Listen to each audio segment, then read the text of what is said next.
Hi everyone, in front of me I've got OPPO A80 and let me share with you how to change the 3 buttons navigation into the gestures in this device.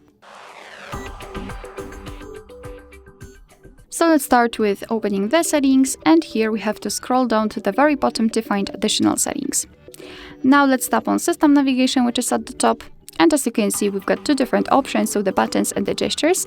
Before we will set the gestures, a quick disclaimer about the buttons. If you will decide that you want to stick to this option, you can customize it here.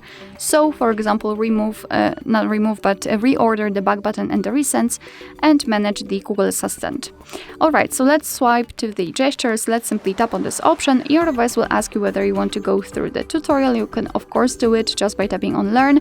I don't want to do it. I will also show you how to use the gestures in this video.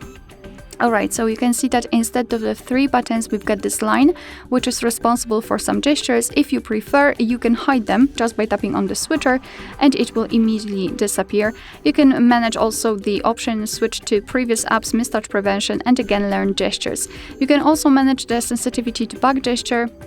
And to be honest, I highly recommend to get back to this option after a while of using the gestures, so you will be able to decide whether you need the sensitivity to be lower or higher. So now let me show you how to use the gestures. If you want to get back to the previous page, just like by using the back button, swipe your finger from the side to the center. You can see this arrow, so you can release the finger, and it will work the same from the left and the right side. If you want to get back directly to the home page, swipe your finger from the bottom to the center of your device, and make sure that your gesture will be quick and short, like that. And if you want to open the recents, do the same, so from the bottom to the center, however, elongate this gesture like that. And after releasing, you can see the recents.